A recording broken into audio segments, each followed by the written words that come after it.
Pada hari ini dan pada kesempatan ini saya akan membawakan materi diseminasi modul 1.4 budaya positif.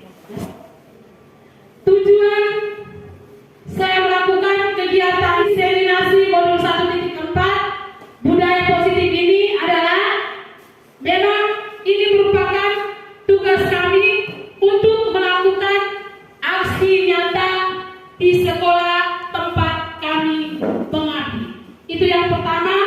Yang kedua, saya ingin berbagi sedikit ilmu yang saya sudah dapatkan dalam pendidikan guru penggerak 2 bulan berlalu, karena seperti kata pepatah, ilmu kalau disimpan sendiri maka tidak akan bermanfaat. Dan yang ketiga, saya ingin melakukan kerjasama atau kolaborasi dengan warga sekolah, Bapak Ibu guru sekalian, karena untuk menciptakan budaya positif ini, jika hanya 1 atau 2 orang sendiri yang melakukan, maka itu tidak akan relevan, ya, tidak akan berjalan. Jadi di sini saya menurut Ki-Hajar Dewantara, tujuan pendidikan adalah menuntut segala kodrat yang ada pada anak agar mereka dapat mencapai keselamatan yang setinggi-tingginya sebagai manusia maupun anggota masyarakat.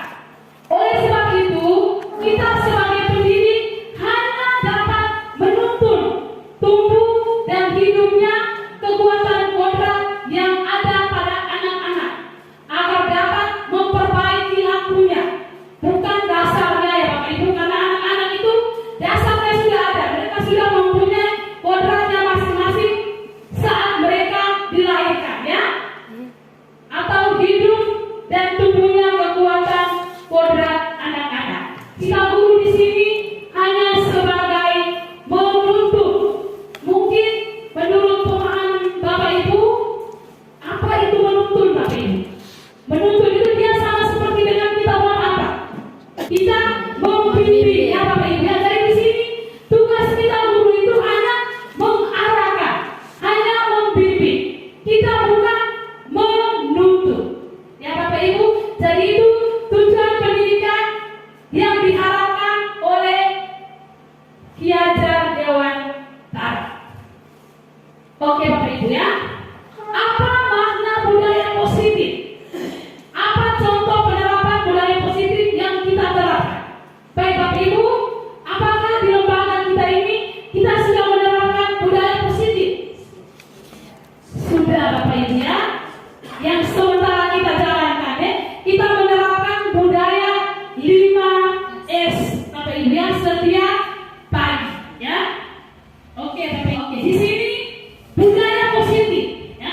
Budaya positif di sekolah yaitu nilai dan kebiasaan di sekolah yang berpihak pada murid agar mereka dapat berkembang menjadi pribadi yang kritis, penuh hormat dan bertanggung jawab sesuai dengan profil pelajar Pancasila, ya.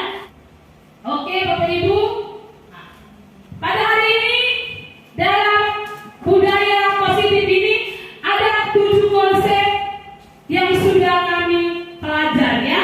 Yang pertama, perubahan paradigma belajar. Yang kedua, disiplin positif. Yang ketiga, kebutuhan dasar manusia. Yang keempat, motivasi perilaku manusia. Yang kelima, posisi kontrol guru.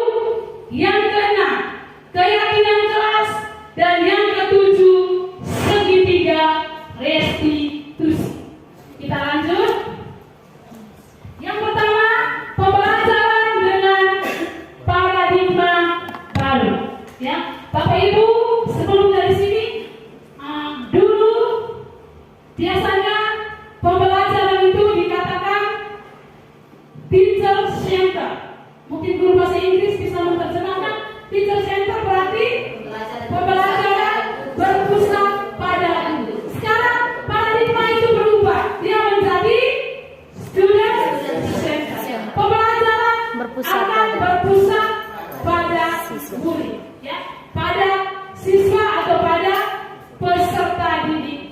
kita ya.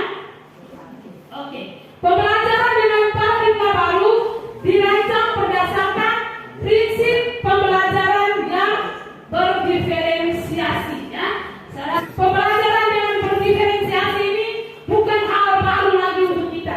Kita hanya butuh pendalamannya saja ya. Karena semua itu bermuara pada profil belajar Pancasila. Di situ siswa belajar sesuai dengan kebutuhan dari tahap perkembangannya untuk mewujudkan profil pelajar Pancasila. Bagaimana kita tahu Bapak Ibu tahap perkembangan siswa kita ya?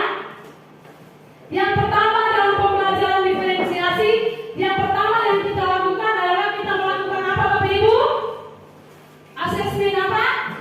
Diagnostik ya. Dari situ kita akan tahu ya perkembangan anak kita seperti apa dari awal ya. Sehingga kita bisa memecahkan mereka sesuai dengan kebutuhan belajarnya masing-masing ya. Baik. Sekarang yang berhubungan dengan budaya positif ya. Untuk membangun budaya yang positif di sekolah perlu menyediakan lingkungan yang positif, lingkungan yang aman dan nyaman agar murid-murid mampu berpikir, bertindak, dan mencipta dengan merdeka, mandiri, dan bertanggung jawab. Saya rasa ini semua sudah ada di lembaga kita tercinta ini ya. Tinggal sekarang pendalaman kepada kita sebagai guru ya. Bagaimana kita menerapkan itu semua? Karena kita guru di sini hanya menuntun ya. Disiplin di sini dikaitkan dengan kontrol. Dalam hal ini kontrol guru dalam menghadapi murid atau menghadapi peserta didik ya. Jadi disiplin positif itu bisa berjalan ya jika ada kontrol yang baik dari seorang guru ya. Apa makna disiplin? Mungkin Bapak Ibu bisa menjawabnya, apa makna disiplin? Ya. Kata disiplin sering dikaitkan dengan tata tertib ya, teratur dan kepatuhan terhadap peraturan ya. Jika anak melanggar peraturan maka anak dikatakan tidak disiplin. Oke. Kata disiplin juga sering dihubungkan dengan hukuman. Padahal itu sungguh berbeda. Karena belajar dengan disiplin tidak harus memberikan hukuman. Bapak Ibu belajar dengan disiplin tidak harus memberikan hukuman. Nanti kita lihat ke depannya seperti apa hukuman itu. Justru itu adalah salah satu alternatif terakhir yang kalau perlu tidak digunakan sama sekali ya. Ada cara lain untuk mendisiplinkan anak. Tidak harus dengan memberikan hukuman. Ki Hajar Dewantara mengatakan bahwa untuk mencapai kemerdekaan atau dalam konteks pendidikan kita saat ini dan untuk menciptakan murid yang merdeka, syarat utamanya adalah harus ada disiplin yang kuat. Ya. Anak-anak kalau disiplinnya sudah bagus, maka kita guru tidak perlu repot-repot. Di kelas juga pasti kita tidak akan susah. Karena dasarnya sudah ada. Mereka sudah memiliki disiplin yang tumbuh dari dalam diri mereka sendiri. Disiplin yang termasuk di sini adalah disiplin diri, ya. Disiplin yang memiliki motivasi internal, Bapak Ibu ya. Disiplin di sini, motivasi internal di sini artinya motivasi yang berasal dari dalam diri mereka sendiri, ya. Berarti mereka melakukan sesuatu itu bukan karena takut. Ya, Bapak Ibu, bukan karena takut, tapi karena mereka melakukan itu karena memang seharusnya seperti itu.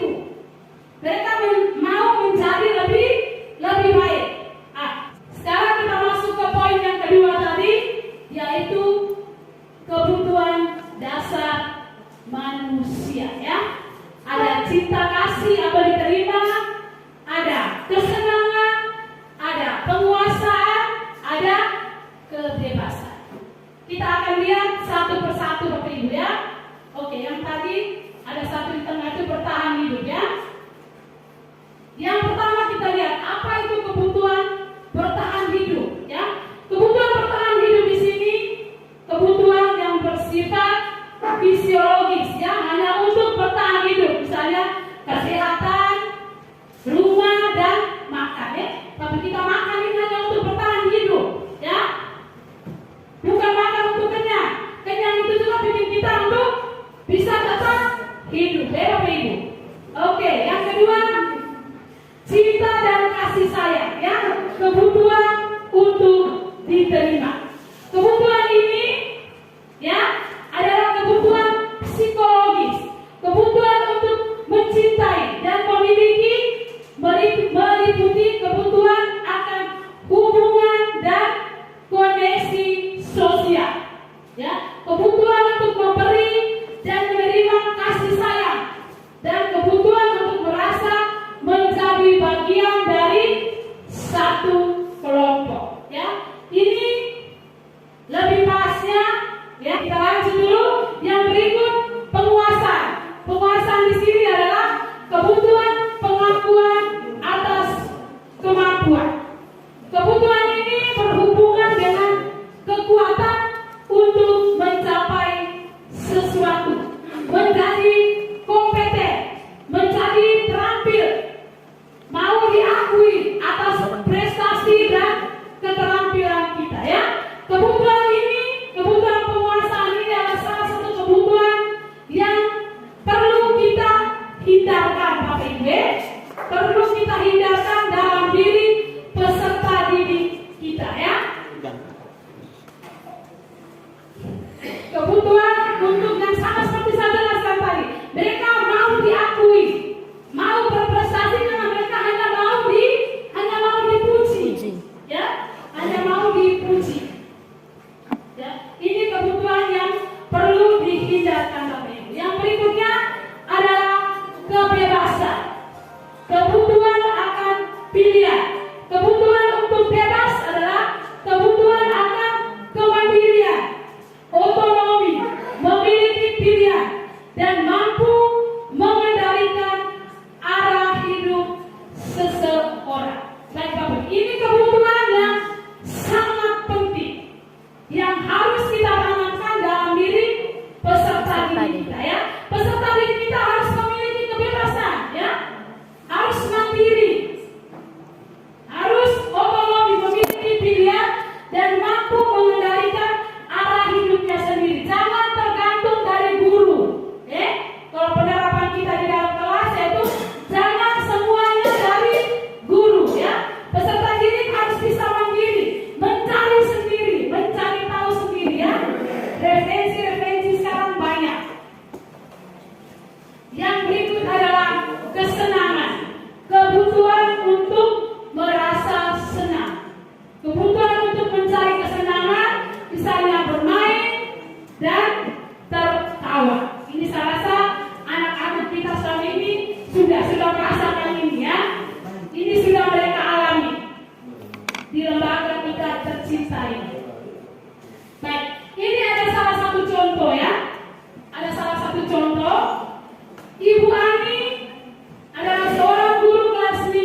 Baik, terima kasih.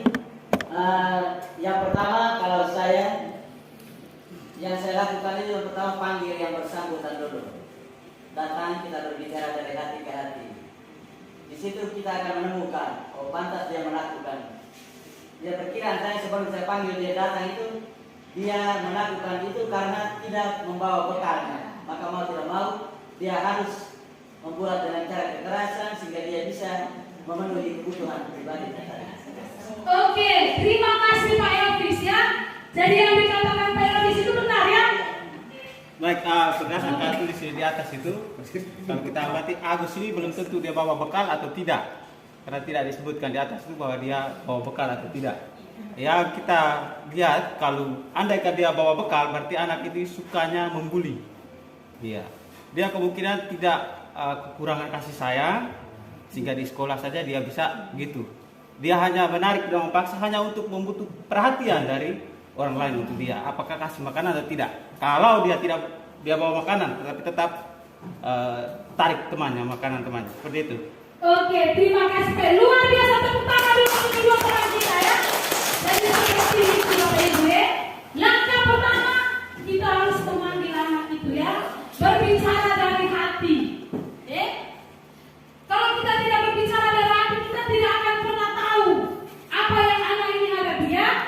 Kita tidak tahu kalau memang dia ini memang benar-benar lapar, atau seperti yang Pak Jeffrey ngomong tadi, dia hanya mau bully teman-temannya tanpa ada komunikasi antara kita guru dengan siswa. Kalau dengan laporan seperti itu, kita guru di sini langsung dengan suara keras seperti yang saya lakukan tadi ya, maka kita tidak akan pernah menemukan solusinya. Penyebabnya apa sehingga dia seperti ini ya? Oke, kita lihat ya.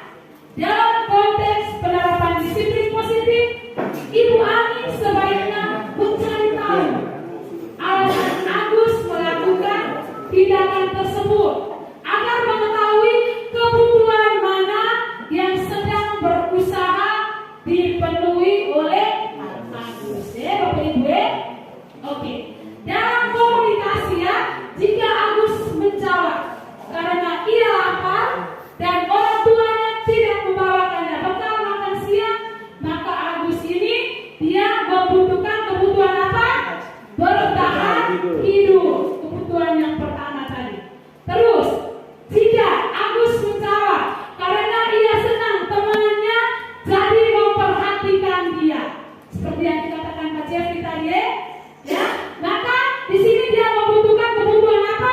Cinta dan kasih sayang. Kebutuhan untuk diterima Bapak Ibu ya. Oke, yang berikutnya, jika jawaban Agus dia merasa hebat karena temannya jadi takut dan menuruti keinginannya, maka kebutuhan apa tadi Bapak Ibu? Membuli ya. Penguasaan atas kemampuan. Yang berikutnya, apabila jawaban Agus karena ia merasa bosan dengan bekal yang dibawakan ibunya, karena selalu membawakan bekal yang sama, maka kebutuhan akan apa ini Bapak Ibu? Akan pilihan ya. Jadi mungkin orang tua kita harus mengadakan pendekatan dengan orang tua. Hari ini sudah bawa telur, besok mungkin ikan ya, besok lagi mungkin tahu atau tempe ya. Kebutuhan akan pilihan. Terus yang berikutnya, apabila jawaban Agus adalah karena iseng ya, karena iseng saja dan dia menikmati ekspresi wajah temannya yang kesal karena diambil makanannya, maka ini Agus ini dia membutuhkan apa? Kesenangan ya, seperti yang orang katakan kurang refreshing ini anak pasti ya. Mungkin di rumahnya ini anak sering diperlakukan keras ya, keras oleh orang tuanya ya.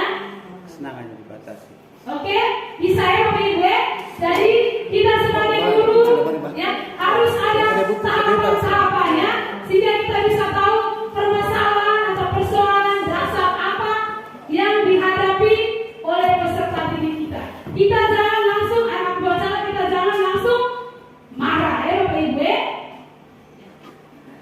Oke, yang berikutnya motivasi perilaku manusia. Ya.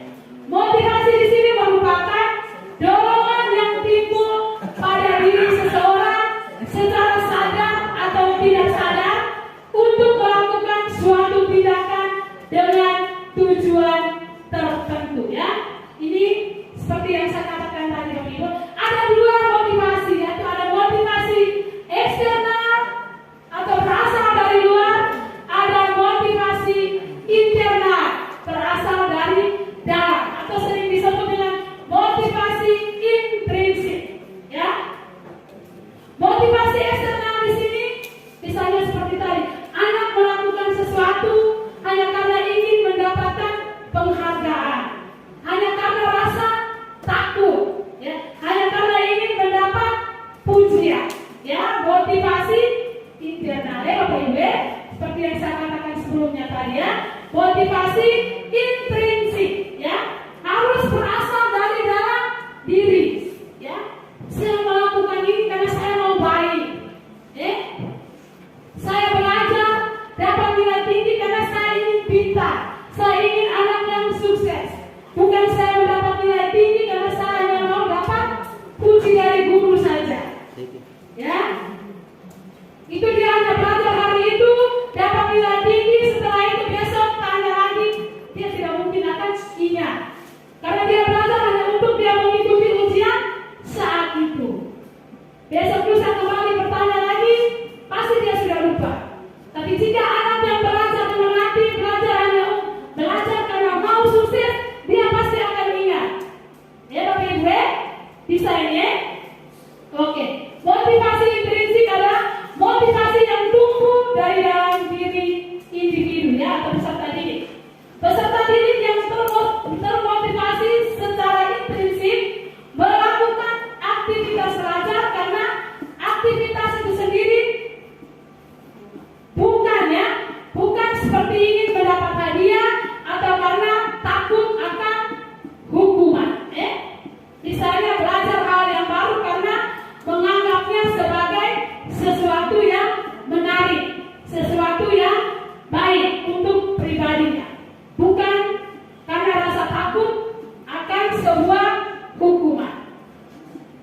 Bisa ya Bapak Ibu? Oke ya. Ya, motivasi eksternal di situ misalnya untuk menghindari ketidaknyamanan atau hukumannya. Apa yang akan terjadi apabila saya tidak melakukannya? Itu pasti dia akan merasa takut, ya. Dia tidak melakukan, maka dia akan mendapat hukuman. Terus, untuk mendapatkan imbalan dari orang lain atau dari institusi atau dari guru, ya. Apa yang akan saya dapatkan apabila saya melakukannya? Ya.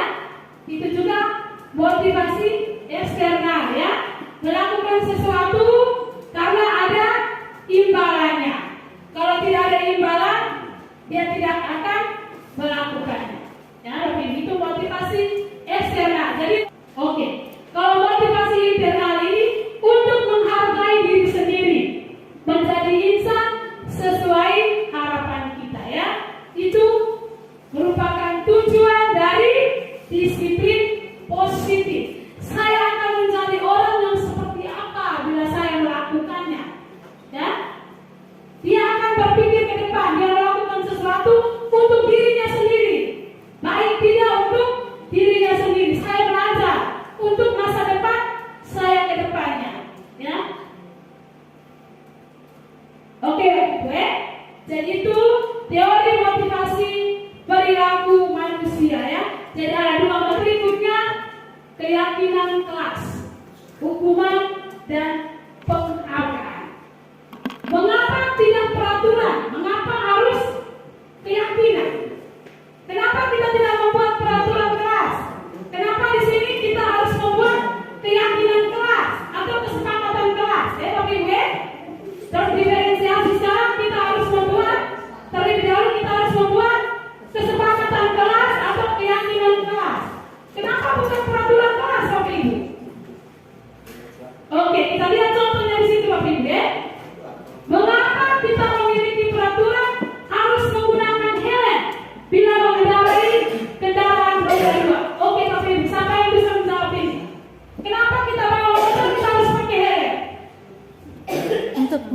diri.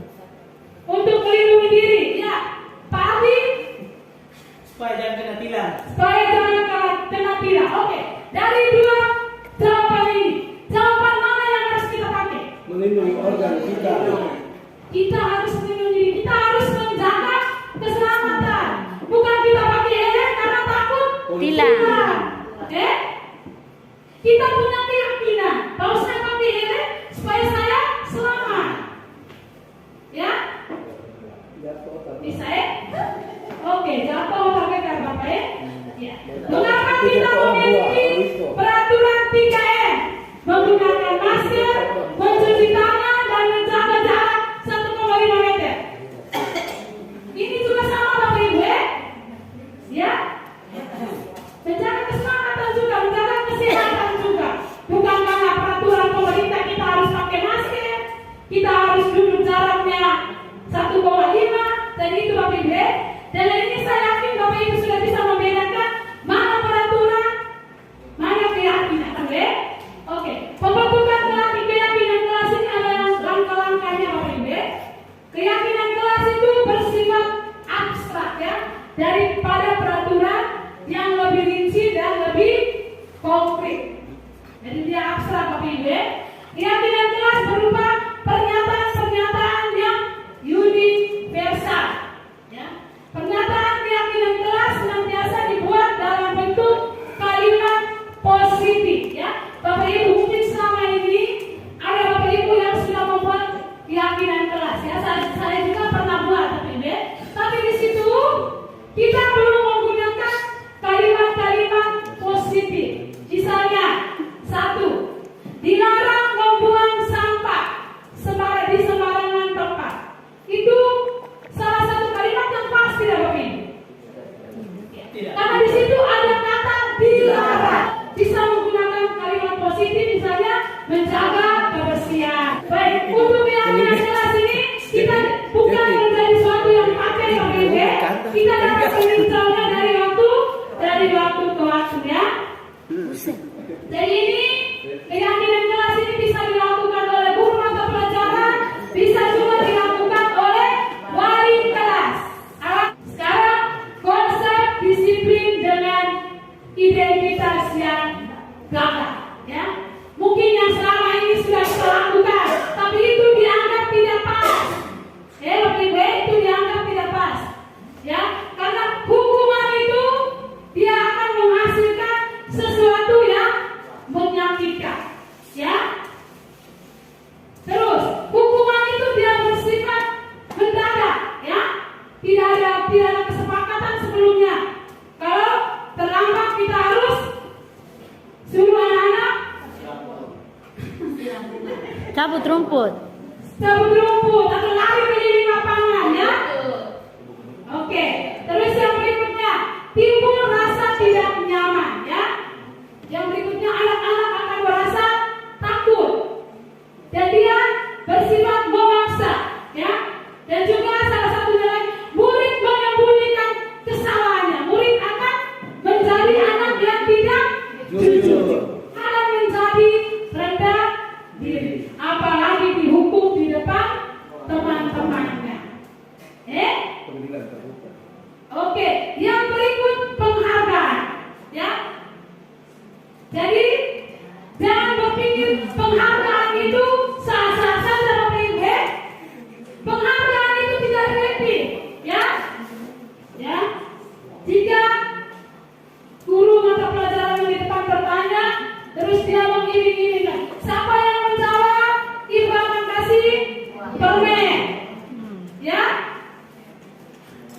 Itu tidak pas Bapak Ibu, karena dia akan menjawab karena dia mau dapat permen tadi, ya. Bukan karena dia menjawab karena dia tahu iya, tapi karena tadi itu ibu tadi bilang permen tadi itu, maka dia mau menjawab. Dia jadinya tidak efektif, melakukan sesuatu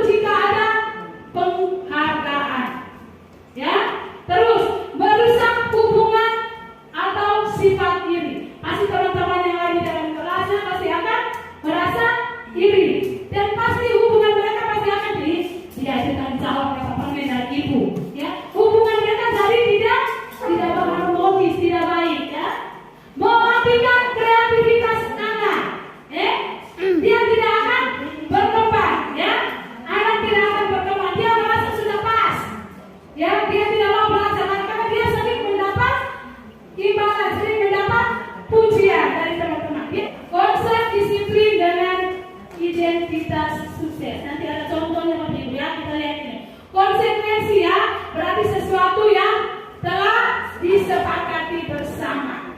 Terus yang berikut restitusi. Restitusi itu proses menciptakan kondisi bagi murid untuk memperbaiki kesalahan mereka. Itu restitusi. Oke, coba Bapak Ibu lihat ini ya. Saya minta Bapak Ibu untuk menjawab. Di situ ada tindakan guru. Ya, apa dia itu hukuman atau konsekuensi? Kalau konsekuensi tadi kita sudah tahu ya, yang sudah disepakati bersama. Kalau hukuman belum.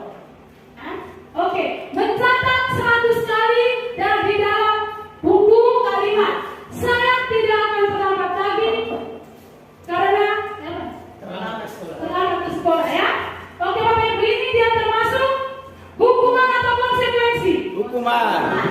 Dia termasuk hukuman. Oke. Lari mengelilingi lapangan basket 2 kali karena terlambat hadir di sekolah. Hukuman. Juga hukuman. Murid diminta untuk push up 15 kali karena tidak menggunakan masker ke sekolah. Pendidikan militer. Menggantikan kertas tugas teman yang telah dicoret-coret. Oke, konsekuensi. Sesuai dengan apa yang dia lakukan. Ya, engkau coret teman punya buku, maka engkau harus ganti. Bisa ya? Jadi itu Bapak Ibu ya, kita harus bisa membedakan mana hukuman, mana konsekuensi. Membersihkan tumpahan air di meja tulis karena tersenggol pada saat belajar. Konsekuensi. Meminta murid tidak mengenakan sepatu seharian di sekolah karena tidak mengenakan sepatu hitam. Hukuman. Hukuman Bapak Ibu ya. Hukuman. Oke. Dari mengelilingi lapangan basket 2 kali kalau terlambat 10 menit untuk mengikuti pelajaran PJOK. Wainyo. Konsekuensi. Lari ini tidak berhubungan dengan materi PJOK Bapak Ibu ya. Jadi suruh anak lari juga tidak apa-apa karena saat itu jamnya PJOK. Kecuali jamnya matematika, kau siksa anak untuk lari di lapangan. Maka itu akan tidak. Yang kita lihat 5 posisi kontrol guru. Ada 5 posisi kontrol, yaitu yang pertama penghukum, yang kedua pembuat orang merasa bersalah, yang ketiga teman, yang keempat pemantau atau monitor, dan yang kelima adalah manajer. Ini materi terakhir saya. Ya Bapak Ibu. Tapi selanjutnya kita semua berdiri. Oke, kita ice breaking dulu, tapi bukan saya yang pimpin. Ya, ice breaking ini saya minta salah satu teman guru. Padahal bisa memimpin ice breaking ini ya. Oke.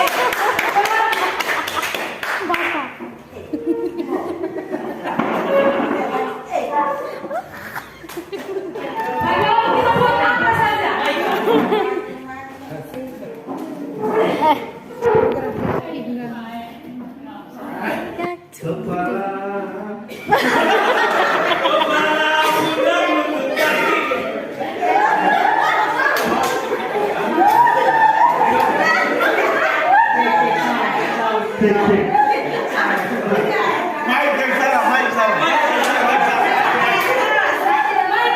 Baik, 1, 2, 3.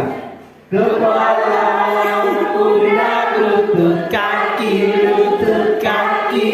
kepala, pundak, lutut, kaki, telinga, mulut, hidung, mati.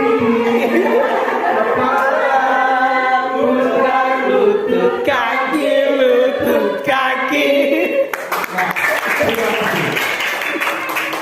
Oke, terima kasih Pak Don. Ini membuat kita fresh ya. Oke. Mari kita dengarkan kata-kata pembuatan dari Bapak Kepala Sekolah untuk menutup ya materi saya pada hari ini. Pada Bapak saya berikan. Ikan rumput liar di pinggir jalan.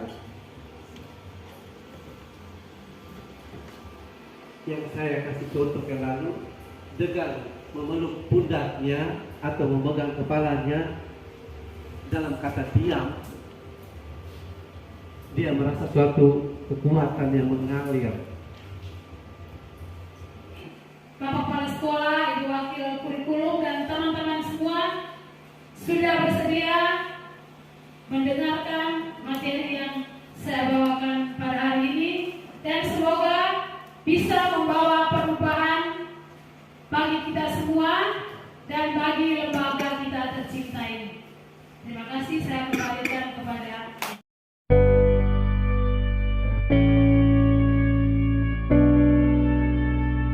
pelajaran kita hari ini. Terlebih dahulu kita harus membuat suatu keyakinan kelas, ya, suatu kesepakatan kelas. Sehingga ketika kamu membuat suatu kesalahan, kamu sadar, oh, ini seharusnya saya tidak boleh buat. Ini kami sudah buat dalam suatu kesepakatan, suatu keyakinan kelas. Jadi masing-masing wajib menulisnya, ya. Yang sudah selesai boleh menempelnya di depan. Bisa. Karena kamu 30 ya.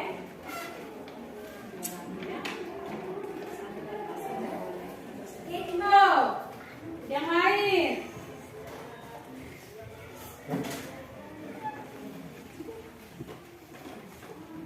Ya, kami sudah.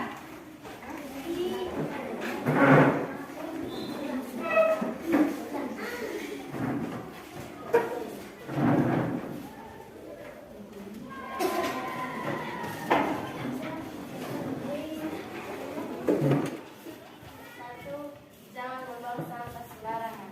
Dua, mengerjakan rumah sedikit. Tiga, jangan membuang sampah sembarangan. Empat, Kita harus menggunakan kata-kata yang lebih positif.